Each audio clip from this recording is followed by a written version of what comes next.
ಕಾಲವನ್ನು ತಡೆಯೋರು ಯಾರೂ ಇಲ್ಲ, ಗಾಳಿಯನ್ನು ಹಿಡಿಯೋರು ಎಲ್ಲೂ ಇಲ್ಲ. ಕನ್ನಡ ಚಿತ್ರರಂಗದ ಹಿರಿಯ ನಾಯಕ ನಿರ್ಮಾಪಕ ದ್ವಾರಕೀಶ್ ಸದ್ಯ ಮೃತಪಟ್ಟಿದ್ದಾರೆ. ವಯೋಸಹಜ ಕಾಯಿಲೆಗಳಿಂದ ಬಳಲುತ್ತಿದ್ದ ಅವರು ಇಂದು ಬೆಳಗ್ಗೆ ಮೃತಪಟ್ಟಿದ್ದಾರೆ. ಅವರಿಗೆ 81 ವರ್ಷ ವಯಸ್ಸಾಗಿತ್ತು.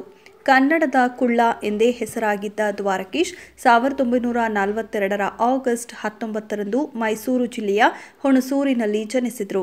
ಇವರ ತಂದೆ ಶ್ಯಾಮರಾವ್ ಮತ್ತು ತಾಯಿ ಜಯಮ್ಮ ತಮ್ಮ ಸಹೋದರನ ಜೊತೆ ಸೇರಿ ಭಾರತ್ ಆಟೋ ಸ್ಪೇರ್ ಸ್ಟೋರ್ ಆರಂಭಿಸಿದ ದ್ವಾರಕೀಶ್ 1963ರಲ್ಲಿ ಚಿತ್ರರಂಗಕ್ಕೆ ಪಾದಾರ್ಪಣೆ ಮಾಡಿದರು.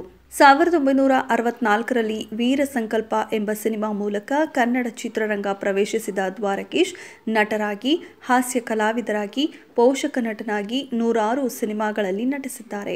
ವಿಷ್ಣುವರ್ಧನ್ ಹಾಗೂ ದ್ವಾರಕೀಶ್ ಜೋಡಿ ಕಳ್ಳ ಕುಳ್ಳ ಅಂತಾನೆ ಪ್ರಸಿದ್ಧವಾಗಿತ್ತು. 1966ರಲ್ಲಿ ದ್ವಾರಕೀಶ್ ಅವರು ಮಮತೆಯ ಬಂಧನ ಸಿನಿಮಾವನ್ನ ಇನ್ನಿಬ್ಬರು ನಿರ್ಮಾಪಕರ ಜೊತೆಗೂಡಿ ನಿರ್ಮಿಸುವುದರೊಂದಿಗೆ ನಿರ್ಮಾಣಕ್ಕೆ ಕೈ ಹಾಕಿದ್ರು. 1969ರಲ್ಲಿ ಡಾಕ್ಟರ್ ರಾಜ್ಕುಮಾರ್ ಅಭಿನಯದ ಮೇಯರ್ ಮುತ್ತಣ್ಣ ಎಂಬ ಸಿನಿಮಾ ದ್ವಾರಕೀಶ್ ಅವರ ನಿರ್ಮಾಣದ ಪ್ರಥಮ ಸಿನಿಮಾ ಆಗಿತ್ತು. ಚಿತ್ರ ಸೂಪರ್ ಹಿಟ್ ಕೂಡ ಆಗಿತ್ತು. ಅದಾದ ನಂತರ ದ್ವಾರಕೀಶ್ ತಿರುಗಿ ನೋಡಿದ್ದೇ ಇಲ್ಲ. ಸುಮಾರು 40ಕ್ಕೂ ಹೆಚ್ಚು ಚಿತ್ರಗಳು ಅವರ ನಿರ್ಮಾಣದಲ್ಲಿ ಹೊರಬಂದವು.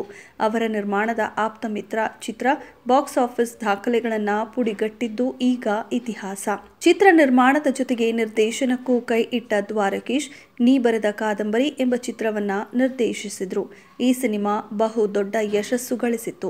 ನಂತರ ಡ್ಯಾನ್ಸ್ ರಾಜ ಡ್ಯಾನ್ಸ್, ಶ್ರುತಿ ಹಾಕಿದ ಹೆಜ್ಜೆ, ರಾಯರು ಬಂದರು ಮಾವನ ಮನೆಗೆ ಸೇರಿದಂತೆ 15ಕ್ಕೂ ಹೆಚ್ಚು ಚಿತ್ರಗಳನ್ನು ನಿರ್ದೇಶಿಸಿದ್ದಾರೆ. ಕನ್ನಡ ಚಿತ್ರರಂಗದ ಮಹಾ ಸಾಹಸಿ ನಿರ್ಮಾಪಕರಲ್ಲಿ ಒಬ್ಬರಾದ ದ್ವಾರಕೀಶ್ ತಮ್ಮ ದ್ವಾರಕೀಶ್ ಚಿತ್ರ ಬ್ಯಾನರ್ ಅಡಿಯಲ್ಲಿ ಡಾಕ್ಟರ್ ರಾಜ್ಕುಮಾರ್, ವಿಷ್ಣುವರ್ಧನ್ ನಂತಹ ದಿಗ್ಗಜರ ಸಿನಿಮಾಗಳನ್ನು ನಿರ್ಮಿಸಿದ್ದೇ ಅಲ್ಲದೆ ತಮಿಳು, ಹಿಂದಿ ಸಿನಿಮಾಗಳನ್ನು ಕೂಡ ನಿರ್ಮಿಸಿದ್ದರು. ಇದೆಷ್ಟು ಈ ಹೊತ್ತಿನ ಸುದ್ದಿ. ಮತ್ತಷ್ಟು ಸುದ್ದಿಗಳಿಗಾಗಿ ನೋಡ್ತಾ ಇರಿ ಸಿರಿ ಟಿವಿ.